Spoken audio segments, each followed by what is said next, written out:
là, c'est le moment de voir avec notre expert ce qu'il en pense. Là, pour toi, c'est une contrefaçon? 100 000%. Le sticker sur lequel il est fermé, le papier il doit être un peu moins épais et il doit être plus court. Là, il va beaucoup trop loin, c'est pas bon. Quand tu destiques ici, normalement, ça doit s'ouvrir à la jointure là. Et là, en fait, non. Tu vois, ça fait ça. Ça c'est même pas bien enlevé. La diode, elle est pas bonne aussi. Normalement, elle fait beaucoup plus de lumière. Ça, c'est des vrais, ça, c'est les faux. Et on la voit beaucoup plus la diode sur les vrais. Et on va voir s'ils se connectent. Attends. Il te les propose en Pro et là, comme des vrais, tu mets connexion et ils vont se connecter. Regarde bien. Tu cliques dessus et t'as même la garantie ici. Ils ont copié un truc d'un vrai. Exactement, ils copient d'un vrai. Et là, regarde, c'est du neuf qui a marqué couverture expirée. Il existe des contrefaçons où il y a marqué garantie jusqu'au dans un an. Là, on est sur une couverture expirée. Et ça, c'est que 3 points qui montrent que c'est des faux. Mais il y en a d'autres, comme par exemple l'écriture sur la boîte qui n'est pas bonne, et aussi la qualité du plastique sur lequel reposent les écouteurs.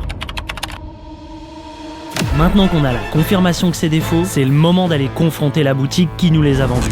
En fait, tout à l'heure, je suis venu acheter des AirPods avec votre collègue et il m'a dit que c'était des vrais. Et en fait, c'est des contrefaçons. Comment ça, les vrais? C'est pas vrai, ça. Ah, moi, il m'a dit que c'était des vrais. C'est pas le gorgis, ça. Oui, ça, bah oui. Le gorgis, mais comme ça connaît son nom, mon frère. Bah oui, je sais, mais quand je lui ai demandé 2 fois, il m'a dit que c'était des vrais. Enfin, c'est des vrais. C'est pas le devoir de vendre quelque chose, c'est pas le gorgis. Mais en fait, c'est surtout le fait qu'il m'ait menti, c'est pas bien.